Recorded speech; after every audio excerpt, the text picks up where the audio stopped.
Hello students, in previous part we have studied about the how does the transportation of oxygen take place in animals, and now in this part we will discuss about the transportation of CO2.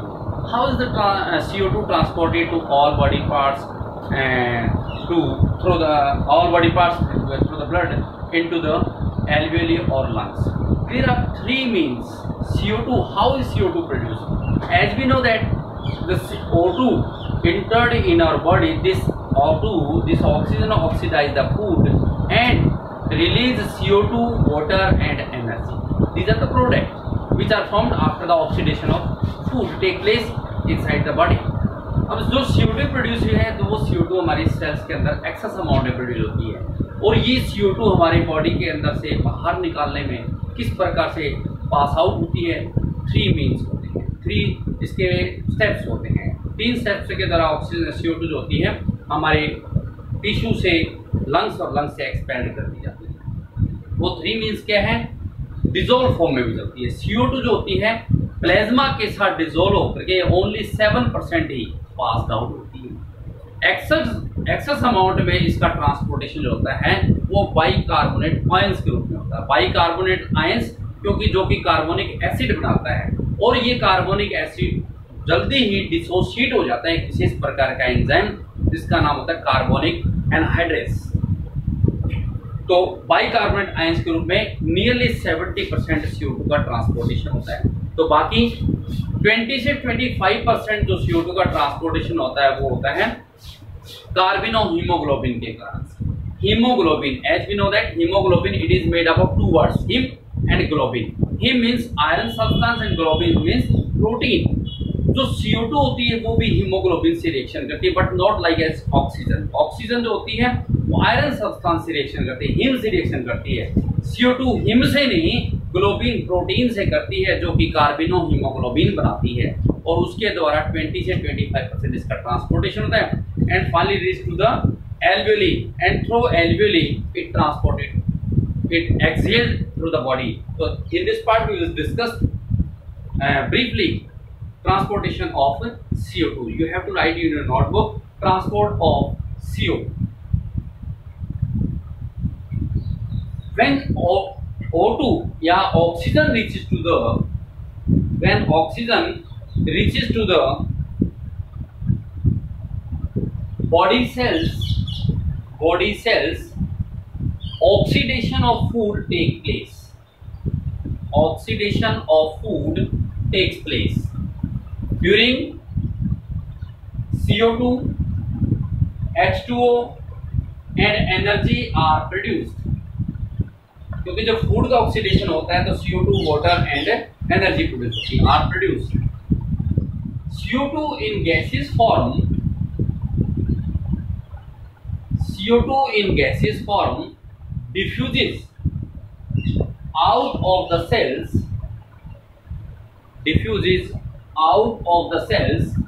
into the capillaries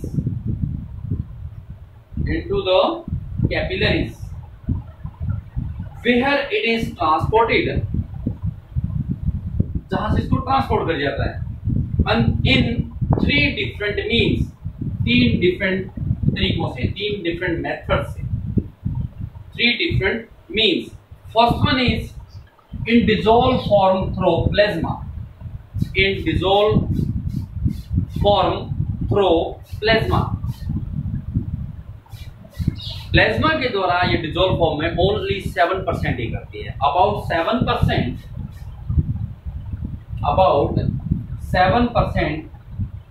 CO2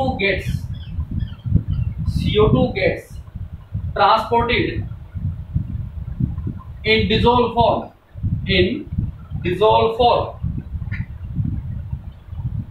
It gets dissolved in blood plasma and is carried blood plasma होने के बाद क्या कहते हैं? Is carried in solution to the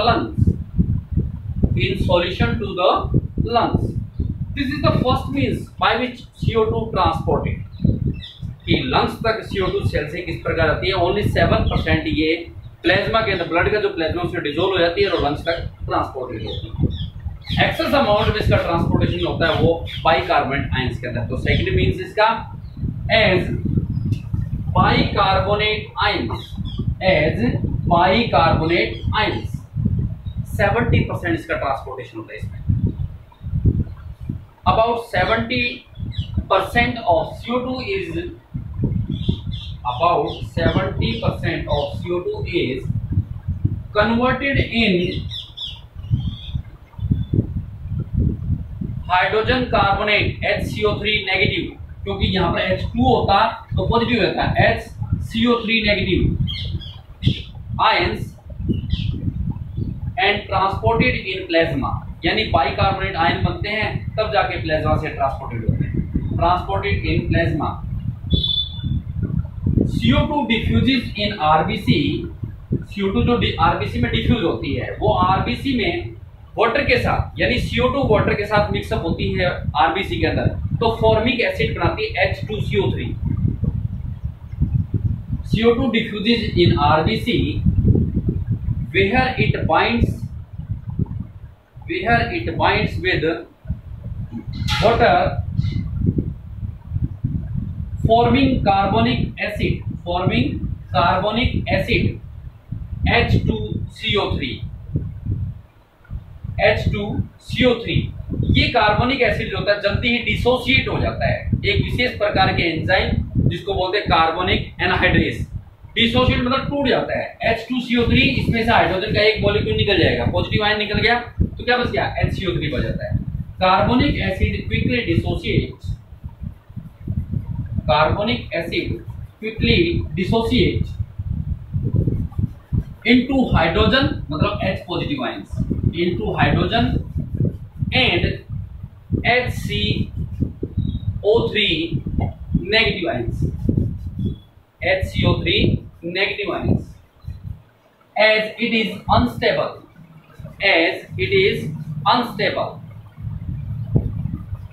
this reaction is facilitated by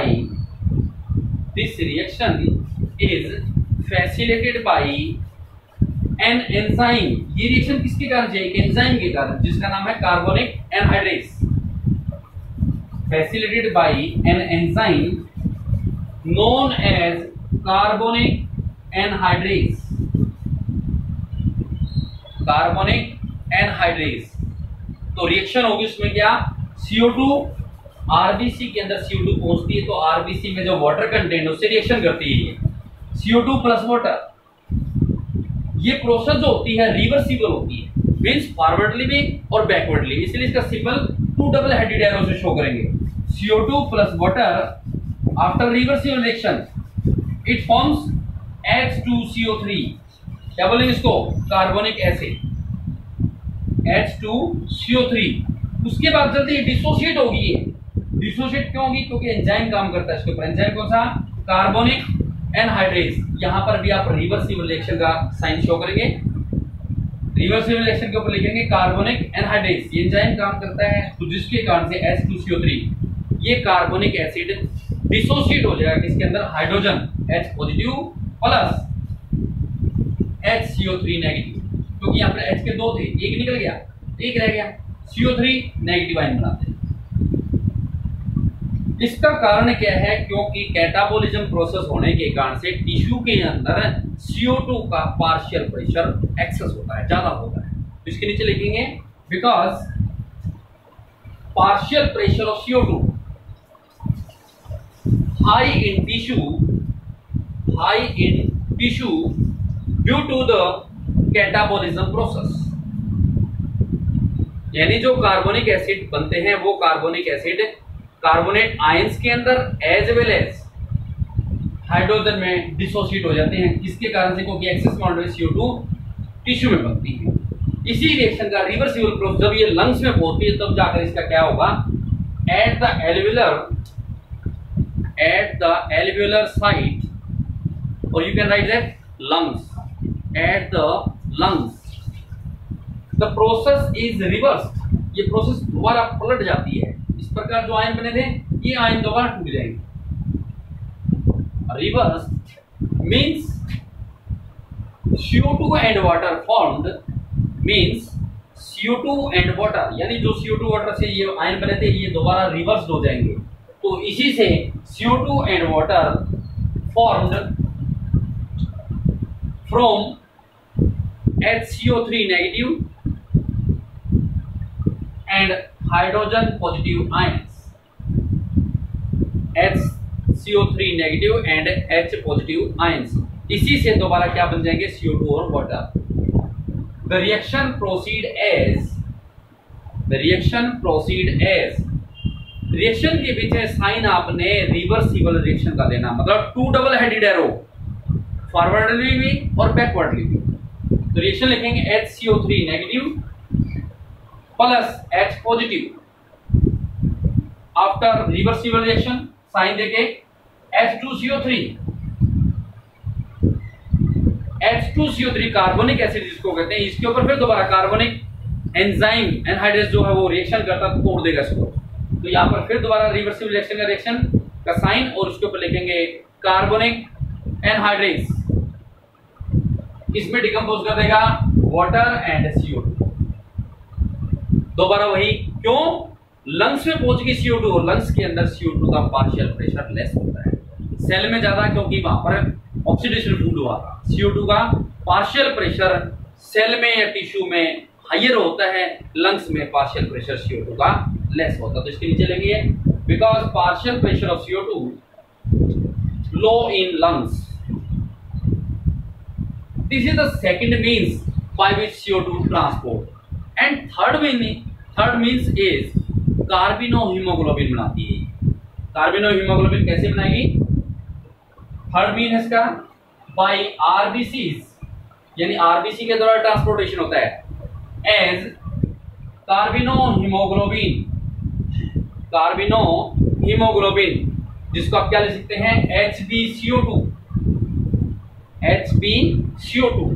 इस form में भी CO2 का ट्रांसपोर्टेशन होता है। तो कैसे? अबाउट 20 to 25%, 7% प्लेज्मा से, 70% बाइकार्बोनेट आयन से, और 20 से 25 यानी रेस्ट जो बाकी बच गया 77 के बाद 23 के आसपास, वो रेस्ट का किसके द्वारा? आरबीसी के द्वारा, वो कार्बिनोहीमोग्लोबिन से इसका ट्रांसपोर्टेशन होता है। About 20 to 25% CO2 is transported as कार्बिनोहीमोग्लोबिन, and you can also write that HbCO2. CO2 that enters into the RBCs, CO2 जैसे ही आरबीसी में एंट्री करती है वहां पर हीमोग्लोबिन प्रेजेंट है। हीमोग्लोबिन दो वर्ड से, him and globin. Him iron substance, globin protein substance. तो आयरन से नहीं है, प्रोटीन से रिएक्शन करती है। CO2 that enters into the RBC form a reversible compound, forwardly backwardly form a reversible compound, for example HbCO2, जिसको क्या बोलेंगे? कार्बिनोहीमोग्लोबिन। CO2 binds with the amino group, CO2 binds with the amino group of globin protein, क्योंकि haemoglobin तो globin protein से ये bind up होती है। Amino group of globin protein which is a part of Hb, तो haemoglobin का part, globin से reaction करती है, तो ग्लोबिन किसका पार्ट है? हीमोग्लोबिन का, which is a part of Hb। This reaction is similar to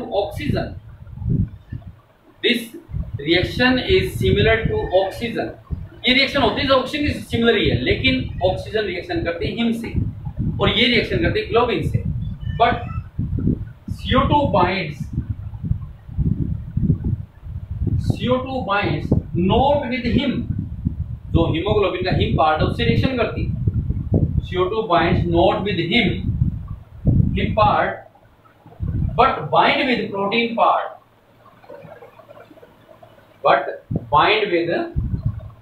protein part of hemoglobin। Clear? उसके बाद रिएक्शन शो करेंगे Hb हीमोग्लोबिन प्लस में CO2, रिवर्सिबल प्रोसेस है ये। तो HbCO2 is the carbinohemoglobin. In this way, the CO2 bound to the hemoglobin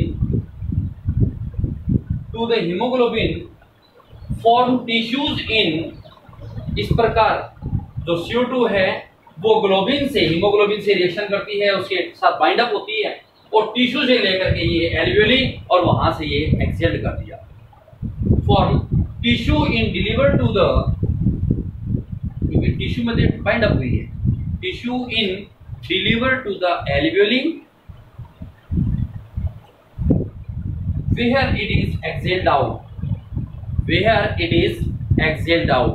जैसे tissue से bind up हुई आरबीसी के साथ कार्बिनोहेमोग्लोबिन और ये एल्वियोली पहुंचती है, एल्वियोली से इसको एक्सहेल कर दिया जाता है. अंडर नॉर्मल कंडीशन, अब जिस प्रकार से O2 का ट्रांसपोर्टेशन होता है, 1 मोलिक्यूल 1 ग्राम ऑफ Hb कितने वेट का ऑक्सीजन को ट्रांसपोर्ट कर सकता है? 1.34 ml. तो 20 ml के आसपास उसका ट्रांसपोर्टेशन होता है. इसी प्रकार CO2 का भी कितना? ओनली पर 100 ml ब्लड में 4 ml CO2 का ट्रांसपोर्टेशन होता है. तो नीचे under normal conditions approximately 4 ml of CO2 is delivered to alveoli by every 100 ml of deoxygenated blood. यानी प्रत्येक 100 ml जो डीऑक्सीजन ब्लड है उसमें केवल 4 ml CO2 का ही ट्रांसपोर्टेशन होता है. Clear? And now in the last part we will discuss about some disorder which we cause during respiration and some occupation. While some person doing some work, then they were suffering from the disease which are caused by the doing some work, those are called occupational disease. We will discuss about the occupational disorders and respiratory disorders in the next part. Clear?